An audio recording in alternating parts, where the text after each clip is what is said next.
Hey everybody, this is Pat Torpy from Mr. Big. This is Glenn Hughes, the voice of rock. And you're listening to Music Mania. You're listening to Music Mania.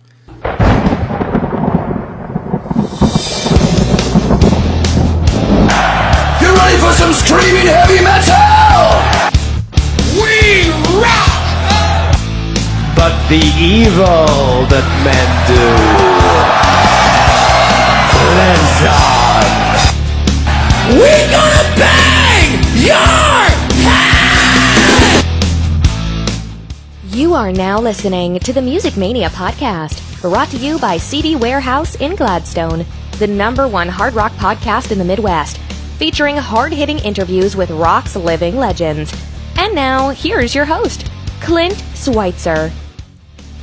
Well, it is summertime here on the Music Mania Podcast, and the living is anything but easy. I am your host, Clint Switzer. Welcome to another edition of the show, and we have a big guest coming up for the 4th time joining us. He will be our most tenured guest after this interview. It's going to be Mr. Jeff Pilson, the bassist from Foreigner. Of course, you also know him from Doc and Dio, so many other things. From the movie Rockstar, he's a producer. He's doing Last in Line, their upcoming record. Jeff Pilson, going back to 2013, the very first guest we ever had on this show, guys. And, you know, the faith he had in us to go ahead and do that interview, and we didn't have a big track record, and to have had him on now for the 4th time, it means so much to us. And we're going to be talking to Jeff about the big tour this summer, of course, Foreigner and Whitesnake on the Juke Box Heroes tour. It hits Kansas City Starlight Amphitheater here on July 17th. Can't wait to check that out. They've got Jason Bonham's Led Zeppelin experience opening the show up. Guys, this is a big deal. Foreigner has worked so many years, and you know what they did? They almost had to rebuild their brand, you know, without many original members, with really only Mick Jones as the only original member. They had to go out and they had to slug it out. They had to play smaller shows and fairs, opening up for the likes of REO Speedwagon and Journey and Styx and Def Leppard. And now for the last 2 summers, here they are, because of the energy, because of the shows, because of the music. Vocalist Kelly Hansen, Jeff Pilson, Mick Jones surrounding himself with amazing musicians that have such a passion for keeping this music alive. And I'll tell you what, because of that, here they are out headlining another big tour, this one with Whitesnake, the Juke Box Heroes tour. You do not want to miss it. Check out all the dates at foreigneronline.com. A lot of people are calling this the hard rock tour of the summer, and it's great. It's a great billing. Live Nation put this together, and cannot wait to check this show out. I have been out covering shows, doing concerts. That's what I do during the summers. I'm rarely home. I get home for a few days, and I'm back out on the road. I just did a stretch in Chicago where I did Bryan Adams in Bush, and I've got several other shows coming up, ranging from the Beach Boys to Rob Zombie and Marilyn Manson. Of course, we got Styx, Joan Jett, and Tesla coming in just a week or so, and then this big Juke Box Heroes tour. So a lot of big things going on for us. We always appreciate the feedback. Appreciate you guys hitting the subscribe button on iTunes or YouTube. Either way you choose to take in the show. Jeff Pilson has just flat out been, such a great friend of the show, our oldest friend. A guy that's just been there for us and constantly keeping us up to date and, doing interviews with us. It's so important. And, what he's doing with Foreigner. And, of course, we're going to talk to him as well about the Dokken reunion that occurred a couple years ago. It's almost been 2 years since he and George and Mick and Don got back together for a couple shows. They just released a CD, DVD, Return to the East, which is awesome. And it was great to see them back together. We're going to talk to him about kind of what the vibe was from that and, what the experience was like, and maybe if that's ever something that they can revisit again. So going to be great to catch up with Jeff, but I'll tell you what, before we do that, I've got to tell you about our sponsors, CD Warehouse in Gladstone, Missouri. Guys, for over 22 years, a staple of the Northland. Buy, sell, and trade CDs, DVDs, vinyl, and more. Guys, you can catch them at 2504 Northeast 57th Terrace in Gladstone, Missouri. Tell the owner, Randy Ringer, that Music Mania sent you, and he will give you a discount, or it's on us. Guys, do not let the record stores fall by the wayside. Give them a call at 816-455-2130. CD Warehouse in Gladstone, a staple for over 22 years. Thank you so much for joining us, man. I know you got a rare day off from the Juke Box Heroes tour as it picks back up tomorrow in Nashville. So what are you up to today? Enjoying a day off and I guess talking to us, I guess. Well, actually, lots of interviews today, and including some interviews with Australia later on, because we're going over to Australia in the fall to do an orchestral tour. So really, that's kind of most of my day off today, but that's okay. A little bit of business emails and things like that, but at least I get to relax and all good. Well, we're a few weeks into this thing. I mean, the Juke Box Heroes tour. A lot of people calling this the rock tour of the summer. Foreigner, Whitesnake, as they should. Right? I mean, that's what I'm calling it, and we haven't even seen it yet. You guys will be here in Kansas City on the 17th. So, but with Whitesnake, Jason Bonham's Led Zeppelin experience. What's the vibe been like for this thing? Obviously, a lot of good reviews, a lot of positivity. It's a great pairing, and I'm sure things just going great for you guys as always. Well, yeah. I mean, you pretty much said it right there. I mean, it is all going great. We are all. I mean, the bands are all friends, so it's really a lot of fun. I mean, Jason Bonham is the reason I'm in Foreigner. So he was in Foreigner for several years. It's very, very much like a family out here. It's been really fabulous. Yeah. I mean, the vibe is as good as it could possibly be. The shows have been really great. I mean, it's really a powerful night of music. I gotta say. I mean, I'm a rock fan too, and I'm blown away at how great all the music is. I love Whitesnake. I love Led Zeppelin. So, I mean, it's a great night of music. And Foreigner aren't too bad either. Yeah, there's that, and I want to look at that because I've talked to you before when you've been on the show about just kind of when the first time you were on was 2013, and you guys were really gaining steam at that time. But I want to go back. You talked about Jason Bonham being instrumental in you joining the band, and kind of how Foreigner you've had to rebuild your brand over this last 10, 12 years. You started, you're opening for the Def Leppards and Styx's and bands like that. All of a sudden, the last 2 summers, Jeff, headlining major venues around the country. This has been a complete rebuild, and it's all happened. The energy of the band, the performances, and this has taken you guys to the stratosphere. I mean, it's got to be gratifying in that regard. Well, of course it is. I mean, it was a long build, but we worked hard. We've got the best front man in the business. We got some of the best songs ever. We have a visionary in Mick Jones who is pretty flawless in his vision. So I mean, we have a lot of things going for us, and we put in a lot of hard work. We are one of the toughest working bands. I mean, we do 120 plus shows every single year since 2005. So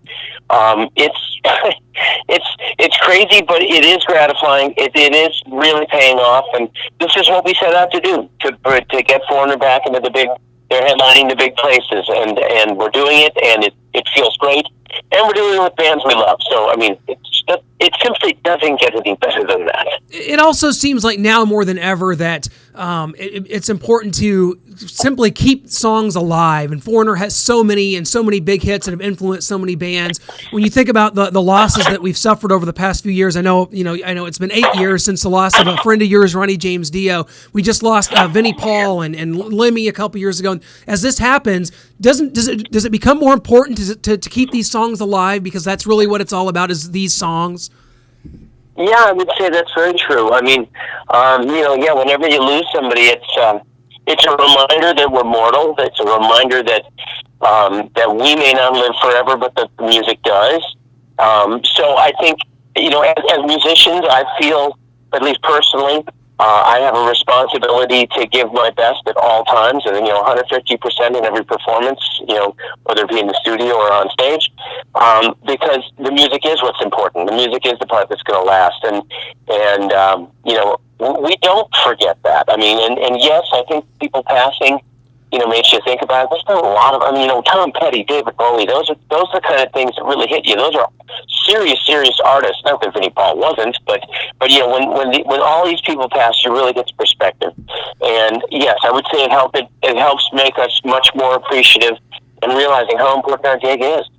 Well, speaking to that, I mean, you guys have gone back, and you've got some members of the original members of Foreigner joining you a little bit on this tour. I think you've had a couple at a show already, and then at the Buffalo Chip here in Sturgis coming up, you're going to have Lou Gramm and a bunch of the guys kind of join you for a big shindig. What's kind of your thoughts about that kind of intermixing? I know you guys did a little bit of this on the 40th anniversary tour last year as well. Just kind of your thoughts about intermixing. I think it's great. I mean, it's really fun for one thing. I mean, everybody's great, and the attitudes are great. We get I've gotten to know these guys over the years, anyways, and they're all friends, and they're all wonderful people and musicians. So it's really fun. What's more is I think it's a really cool bonus for the fans to see a band, kind of encompass its legacy all together. I mean, at the end of the night, we all get up and play at once, and it's, you know, we kind of jokingly call it Super Foreigner within us, but it really kind of is. I mean, it's like there's this massive talent on the stage, and it's really, really fun to watch and be part of, and I think it's great. I mean, not many bands do that. You know? I mean, I think it kind of sets us apart. I don't know of any other bands that have changed lineups that do that, you know, so I think it's really cool. You know, listen, these guys, you know, Lou Gramm, we all know how important Lou Gramm was to the sound of Foreigner, so, you know, it's kind of cool that we get to celebrate that together, so, you know, I'm kind of honored by it myself, and, you know, when we did the shows last fall, we recorded and filmed them, and as the producer, I have to deal with a lot of the post-production and all that kind of thing, so I got to deal with these guys a lot, and it was really great. I mean, it was a wonderful experience, and it makes you really understand why Foreigner worked. I mean, there's a lot of components to the puzzle, and it's just great to understand it even more. I mean, I guess I'm going to be a graduated foreignologist by the time this whole thing's done. Well, it's been 14 years for you. You've definitely earned that at least. But you talk about all the things that you guys do. I mean, you guys released the album Foreigner with the 21st Century Symphony Orchestra and Chorus, and you've talked about the touring, and you're going to be back over in Australia doing touring on that. I mean, what's the vibe of that? Has this something I think you guys did a little of this before, but what is kind of the vibe playing with the orchestra, and how much did you enjoy that? And you know, coming up, got some more dates doing it, so that'll be cool. Well, I love playing with an orchestra. That's one thing. It's just a fabulous experience. The orchestrator, Dave Egger, is just brilliant, and he's fun to work with, and his energy is wonderful. He's coming to Australia with us, and so I love doing it. It's a very, very powerful experience as a show. It's so, I mean, you know, there's a lot of logistics involved, and it is a lot of hard work, but it really is worth it because it presents things in a whole new way, and to get to experience music feeling like a whole new way is really cool. That's a really powerful thing. So, again, it's one of those perks about being in this band that make me feel like the luckiest guy in the world most of the time. Well, it's also made you one of the busiest guys in the world, no doubt about that. Now we're sitting here. It's hard to believe we're a year and a half now, almost 2 years removed from the reunion with Dawkins that you guys did back in September 2016. You just released the DVD Blu-ray, the Blu-ray and album of Return to the East. As you kind of reflect back on that, what was the vibe? How do you feel about it now that we're a little bit removed? What were your thoughts on the album and everything that went into that? Well, you know, I mean, I think we were all a little bit, you know, tense about it ahead of time. Didn't know what it was going to be like. But once we got all the negotiating out of the way, and we got together and started playing, it was actually really great, and it was a wonderful experience. We got to kind of be friends, you know, for a while, which was really cool. You know, I mean, I do a lot of stuff with George, and I see him frequently anyways, but it was really cool. I mean, I could feel our vibe as a band, and then we did a new song that came out amazing, and then we did a couple of remakes of old songs acoustically that came out amazing. So it was a really positive experience. The tour was really fun. All the stuff we did with recording was really fun. It was a much more positive experience than I was even expecting. And I'm real proud of the record, and I'm, you know, I mean, it did quite well, and it's just pretty special that I got to experience that. And, you know, maybe there'll be some more somewhere down the line. You never know. It's really hard to do with the schedules that we all have, but you know, so if that was the last thing we ever do, it was a great way to go out. Yeah, it's absolutely awesome. You know, and all the things that you do so much. You're also a producer, and I want to talk to you about Last in Lines. I'm such a fan of those guys. We've had Vinny on the show. We've had Phil Soussan on the show. Andrew's been on. Such a huge fan of that band. The first album, Heavy Crown, which you produced, was awesome. And I've heard that there's another one coming up that you've been working on with them. What's the deal with that, and when can we see something from them? Well, that'll probably be first of next year.